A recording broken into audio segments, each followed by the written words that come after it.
दोस्तों आप तो जानते ही हैं हमारे 56 इंच वाले नॉन बायोलॉजिकल प्रधानमंत्री कुछ भी हो जाए, मतलब चाहे कुछ भी हो जाए, एक काम नहीं करते, माफी नहीं मांगते।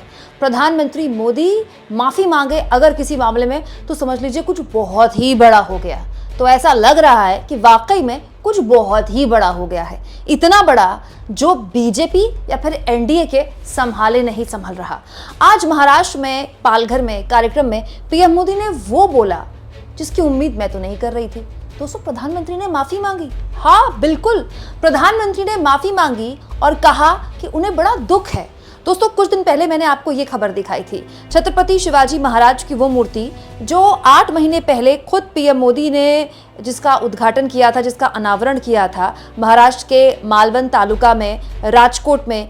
पीएम ने अपने करकमलों से 8 महीने पहले इस मूर्ति का एक तरह से अनावरण किया था और काफ़ी भव्य कार्यक्रम हुआ था। यहाँ पर पीएम थे, सीएम थे, दोनों डिप्टी सीएम थे और ये सब कुछ जाहिर तौर पर लोकसभा चुनाव से पहले महाराष्ट्र में जो मराठा अस्मिता है उससे जोड़कर इसे देखा जा रहा था। लेकिन लोगों को हैरानी और बुरा तब लगा जब एक तूफान आया और छत्रपति शिवाजी महाराज की ये मूर्ति टुकड़ों में गिर गई। दोस्तों ये जो मूर्ति गिरी और गिरने के बाद इसके टुकड़े हुए, ये तस्वीरें इतनी मतलब खराब लग रही थी देखने में। ऑफ कोर्स महाराष्ट्र के लोगों को तो और ज़्यादा खराब लग रही होंगी क्योंकि महाराष्ट्र के अंदर दोस्तों छत्रपति शिवाजी महाराज मराठा अस्मिता के सबसे प्रबल चेहरा है, मतलब सबसे उनके ही इर्द गिर्द पूरी महाराष्ट्र की भी मराठा राजनीति तैरती है। और पीएम मोदी आज उस कांड के बाद खुद जब महाराष्ट्र आए तो महाराष्ट्र में आकर उन्होंने माइक संभालते ही सबसे पहले इस तस्वीर के लिए माफी मांगी। इस कार्यक्रम की चर्चा करने से पहले मैं अपने हृदय के भावों को व्यक्त करना चाहता हूं। जब 2013 में भारतीय जनता पार्टी ने मुझे प्रधानमंत्री पद के उम्मीदवार के रूप में निश्चित किया तो मैंने सबसे पहला काम किया था रायगढ़ के किले पर जाकर के छत्रपति शिवाजी महाराज की समाधि के सामने बैठ करके प्रार्थना की थी। एक भक्त अपने आराध्य देव को जिस प्रकार से प्रार्थना करता है उसे भक्ति भाव से आशीर्वाद लेकर के मैंने राष्ट्र सेवा की एक नई यात्रा का आरंभ किया था। पिछले दिनों सिंधुदुर्ग में जो हुआ मेरे लिए, मेरे सभी साथियों के लिए छत्रपति शिवाजी महाराज ये सिर्फ नाम नहीं है, हमारे लिए छत्रपति शिवाजी महाराज ये सिर्फ राजा महाराजा राजपुरुष मात्र नहीं है, हमारे लिए छत्रपति शिवाजी महाराज आराध्य देव है।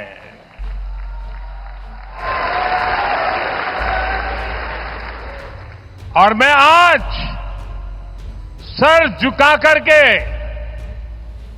मेरे आराध्य देव छत्रपति शिवाजी महाराज की उनके चरणों में मस्तक रख के माफी मांगता हूं।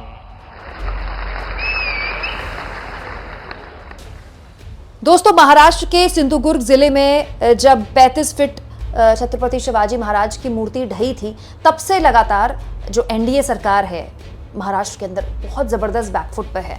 एकनाथ शिंदे हो चाहे डिप्टी सीएम देवेंद्र फडणवीस हो, लगातार विपक्ष उनको निशाने पर ले रही है, ये कहते हुए कि इतनी खराब क्वालिटी का इस्तेमाल कैसे किया गया, मतलब बनाते वक्त क्या इतनी जल्दबाजी की गई कि एक तूफान नहीं झेल पाई मूर्ति। दोस्तों ऐसा तो है नहीं कि हमारे देश में मूर्तियां नहीं है, बड़ी बड़ी मूर्तियां हैं, मतलब ऐसी ऐसी मूर्तियां हैं जिनको देखने के लिए विदेश से लोग आते हैं। लेकिन ऐसा तो है नहीं कि आंधी तूफान नहीं आता, आंधी तूफान भी आता है, लेकिन भरभरा कर वो मूर्तियां गिर जाएं ऐसा कभी आपने सुना है? लेकिन छत्रपति शिवाजी महाराज की मूर्ति केवल 8 महीने के अंदर गिर गई तो ये अपने आप में महाराष्ट्र चुनाव से पहले बीजेपी की बहुत बड़ी किरकिरी कर गई थी। हालांकि इस पूरे मसले पर सरकार ने ये दिखाने के लिए कि वो कितना एक्शन ले रही है, काफ़ी कार्रवाइयाँ की थी। दोस्तों, मूर्ति नई बनाने की जिम्मेदारी बाकायदा नए लोगों को दे दी गई थी। इसके अलावा जो ठेकेदार जिन्होंने मूर्ति बनाई थी उन पर FIR हो चुका था, कंसल्टेंट पर भी केस दर्ज हो चुका था। मतलब अपनी तरफ से सरकार ने FIR दर्ज करके और कार्रवाइयाँ करके ये संदेश देने की साफ कोशिश की थी कि किसी तरह से हीला हवाली हम बर्दाश्त नहीं करेंगे। लेकिन सवाल तो पहले पूछे जाने चाहिए ना। मूर्ति ढह जाने के बाद थोड़ा ही सवाल कोई पूछेगा, सवाल तो उससे पहले ही पूछे जाएंगे कि आखिर मूर्ति बनाने वाले ने इतने घटिया सामग्री का कैसे इस्तेमाल किया। दोस्तों, इस पूरे मसले पर बवाल तब और बढ़ गया था और विपक्ष ने सरकार को आड़े हाथों और लेना शुरू कर दिया था तब जब जो मुख्यमंत्री एकनाथ शिंदे हैं उन्होंने कह दिया कि करीब 45 किलोमीटर प्रति घंटे की रफ्तार से तेज हवाएं चली, जिसकी वजह से मूर्ति क्षतिग्रस्त हो गई। तब विपक्ष के लोगों ने कहा कि मतलब ऐसी कौन सी तेज हवाएं हैं और ऐसी कौन सी घटिया सामग्री का आप इस्तेमाल करते हैं कि तेज हवाएं नहीं झेल पा रही है छत्रपति शिवाजी महाराज की मूर्ति। हुआ ये कि ये मूर्ति जब गिरी और वो टुकड़े जब जमीन में पड़े हुए थे, वो लोगों को काफ़ी हर्ट हुआ। हालांकि बाद में सरकार ने उसको भी ढकने का काम किया, लेकिन आप तो जानते हैं सोशल मीडिया का ज़माना है, ऐसे चीज़ें सोशल मीडिया में तैर जाती हैं। दोस्तों, इस पूरे मसले पर उद्धव ठाकरे शिवसेना के राज्यसभा के सांसद संजय राउत ने कहा था, जिस तरह से लोकसभा चुनाव के कारण आनन फानन में प्रतिमा का अनावरण किया गया, छत्रपति शिवाजी महाराज एक युग पुरुष हैं, उस कार्य में समय लगाना चाहिए था, मगर चुनाव और वोटों की खातिर उनका यानी कि छत्रपति महाराज का अपमान किया गया और इसी वजह से जल्दीबाजी में घटिया सामग्री का इस्तेमाल हुआ। बस यही कोशिश थी कि बस मोदी जी आए, फोटो खिंचाएं और अनावरण हो जाए मूर्ति का, जबकि अगर क्वालिटी में ध्यान दिया गया होता तो ऐसा ना होता। दोस्तों, जब ये मूर्ति बन रही थी तो इस प्रोजेक्ट का कॉन्सेप्ट और नेतृत्व इंडियन नेवी ने राज्य सरकार के सहयोग से किया था और अब जब ये मामला सामने आया तो इंडियन नेवी भी सामने आई और उसने कहा कि हम टेक्निकल कमेटी बनाकर इस पूरे मामले की जांच करेंगे। और ये आप जानते हैं पिछले 2-3 साल में महाराष्ट्र में मराठा आंदोलन इतनी बार हुआ है कि मराठा अस्मिता वैसे भी इस वक्त महाराष्ट्र में उबाल मार रही है। और महाराष्ट्र में बीजेपी की क्या गत हुई है लोकसभा चुनाव में, आप जानते हैं ना।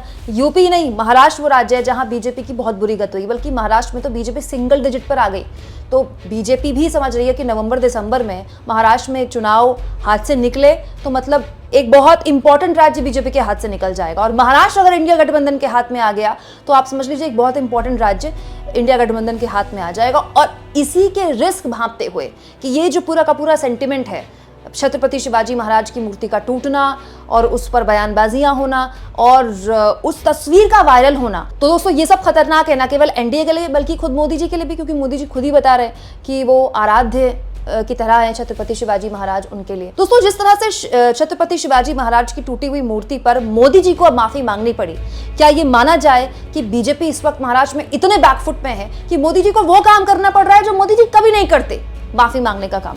कमेंट बॉक्स में जरूर लिखें और जितना हो सके चैनल को शेयर करें, सब्सक्राइब करें और थैंक्स और ज्वाइन के ऑप्शन से अगर आप चाहें तो कुछ आर्थिक मदद भी चैनल की जरूर करें।